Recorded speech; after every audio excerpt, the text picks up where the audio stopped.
Bantwana basekhaya sanibonani. Niyazi ukuthi iziningi izinto ezenzakalayo currently emhlabeni. I think everyone should see or be aware ukuthi kunento nje eyenzakalayo emhlabeni recently. Ngizwe istory sokuthi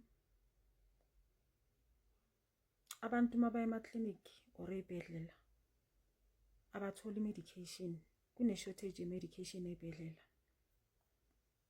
And it's been months manje. Abantu mabaya ezibhedlela or baya ema-clinic bayajikiswa ukuthi i-medication ayikho. That's sign number 1 ukuthi there is something wrong eyenzekayo ezibhedlela. And this is a sign, guys, of the system collapsing kancane kancane. Khona omunye umlayezo enguzwile la. Ngomunye umama Elijah. Umama Elijah nike nimlalele guys, ne? Most yezinto azikhuluma umama Elijah zenza sense. La asitshela khona ngokuthi umdala umuntu wesifazane enomuntu omnyama. Uyasixwayisa umama Elijah uthi isikhathi sabelumbi siphelile. Nathi siyakwazi lokho. Most of us we know that by now. Isikhathi sabelumbi siphelile and ikhona into abayiplanile. Baplane i-fake rapture. This is not the first time I'm hearing this about her. Khona umuntu engingamuzwa ayikhuluma indaba ye-fake rapture ukuthi bafuna ukuletha uJesus ofake. So bazocreate i-fake rapture. So umama Elijah uyayiveza ke le ndaba lena ukuthi izoyenzeka nge-28 za lenyanga. So abantu mabaziprepare ngoba ubundlebe ikhanyilanga ikhona into abaplane ukuyenza ngabantu abamnyama. Bafuna ukusacrifice ngabantu abamnyama. Okay. Mina according to my knowledge, from what I know ukuthi something is happening on earth right now. As umhlaba omdala uyaphela, ne? Then singena umhlabeni omusha.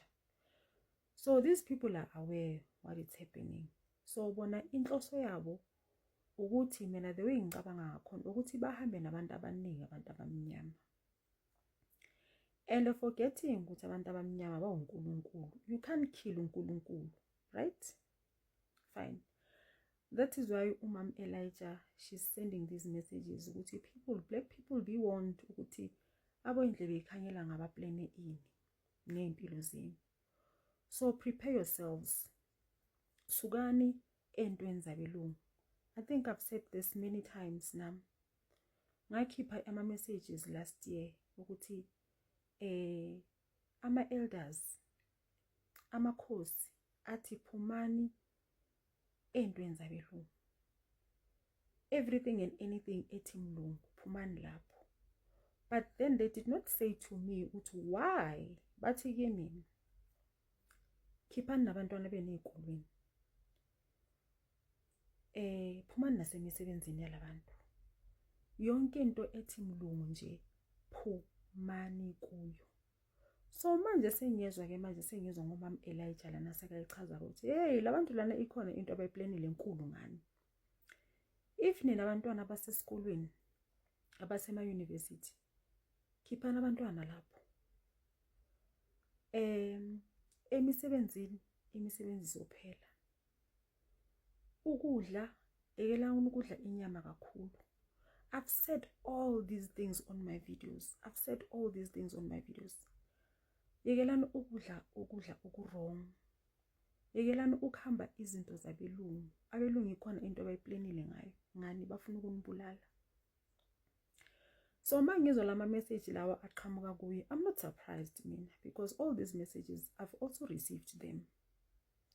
And I'm also receiving them every day.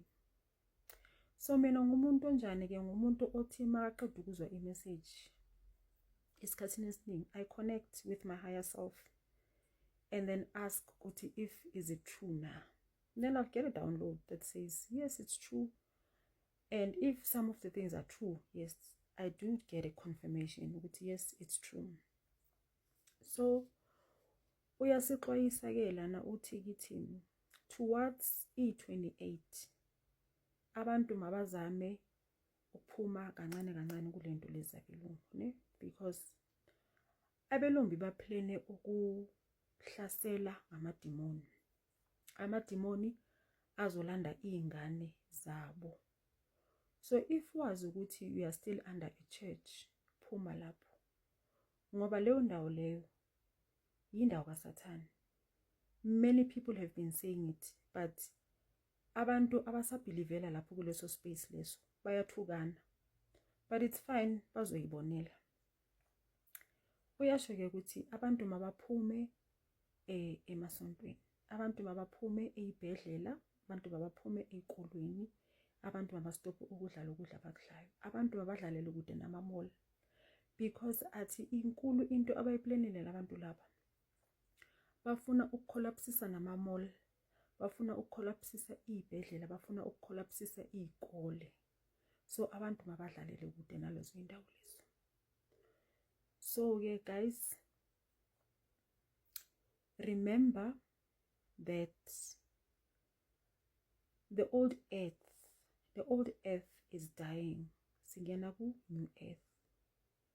So a new earth is over established. And I hear ukuthi we ila in South Africa. So everything that is actually happening is happening for a reason. And then again, another thing, I see some people are laughing and some people are thinking maybe this is a joke because they don't understand. Abantu abaningi aba-understand ukuthi kahle kahle uSathane ubani. Because umama Elijah uyakhuluma la ngoSathane ukuthi uSathane undlebe ikhanyelanga. But abantu aba-understand ukuthi uSathane undlebe ikhanyelanga. Abantu basabambele ya theory leyo ukuthi uSathane ulo muntu omnyama wempondo. No, they lied to us. uSathane yibo. Bona yibo ba creator lebo buntu lezo ilwane lezo zeimpondo nama-vulture namantontoni nama-vampire.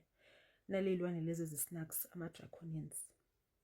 So kahle kahle uSathane umlungu. uSathane ondlebe ikhanyelanga kahle kahle. Abayaziyo le history nabayayazi. So ondlebe ikhanyelanga ondlebe ikhanyelanga bazenzile izinto guys. Bazenzile, I am telling you. But ke abanendlebe abazozwa bazozwa, abanendlebe bazozwa, abangafuni ukuzwa.